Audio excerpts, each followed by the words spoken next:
নমস্কার, আপনাদের সবাইকে জানাচ্ছি। তো আমার একটা নতুন ব্লগে আবারও আপনাদেরকে জানাই অনেক অনেক ভালোবাসা। তো দেখুন, আমি অনলাইন থেকে কিনেছিলাম এই রাইস কুকারটা, মিনি রাইস কুকার যেটা আপনারা বলে থাকেন।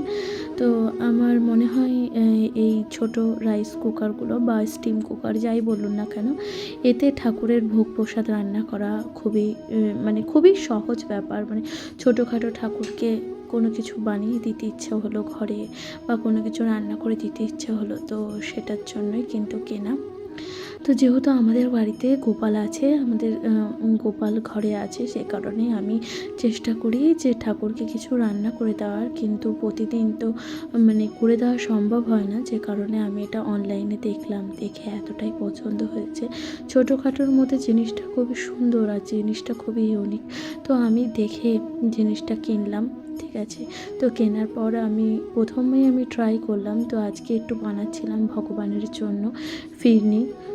তো এটা কিন্তু পায়েসের মতনই, একদমই না, পায়েসের থেকে একটু ব্যতিক্রম। তো দেখতেই পাচ্ছেন আমার এখানে দুধটা একেবারে ফুটে গেছে, তো বেশি সময় লাগে না ফিরনিটা করতে।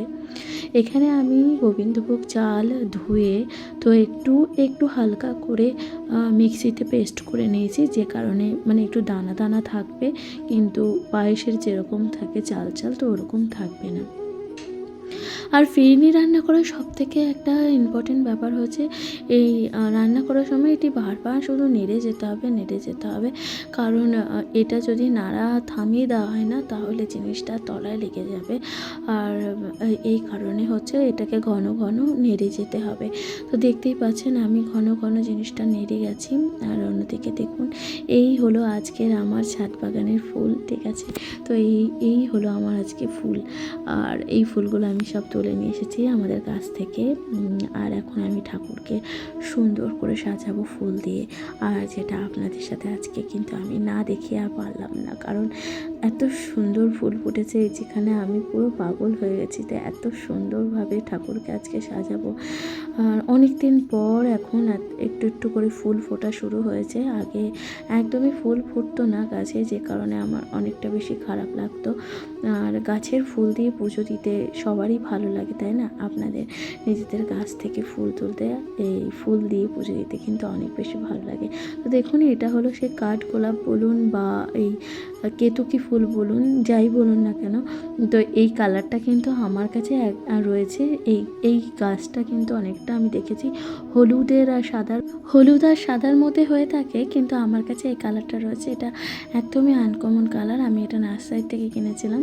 গাছটা বেশ বড়।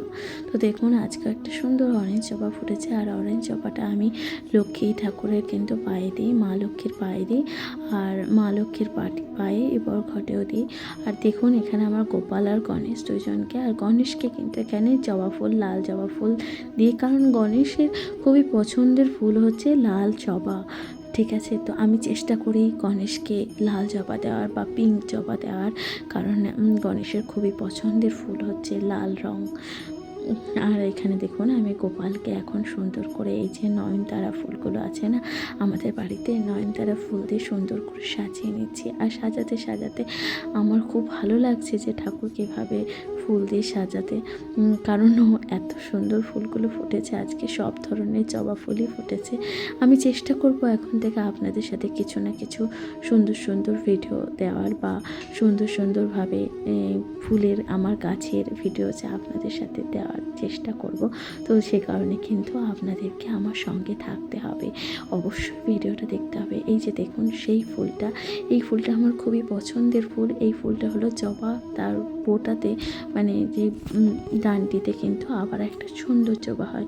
তো আমি বড় মার চরণে এই ফুলটা দিলাম, বড় মাকে লাল জবা নিবেদন করলাম। আর এইভাবে আমি সুন্দর করে এক এক করে সাজিয়ে নেব।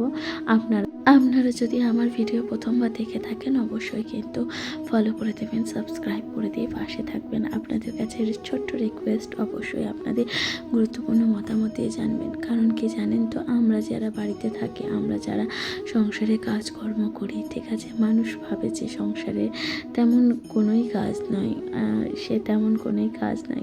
তো সংসারে কিন্তু প্রচুর কাজ থাকে, একজন মহিলার বা যারা বাইরে কাজ করে তাদেরকেও কিন্তু বাড়িতে এসে সংসারের কাজ টুকিটাকি হলেও করতে হয়।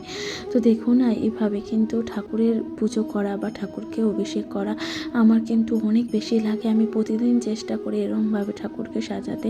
তো দেখুন আপনাদের সাথে কথা বলতে বলতে ঠাকুরকে সাজানো হয়ে গেছে, এবার আমি ঠাকুরকে খেতে দেবো।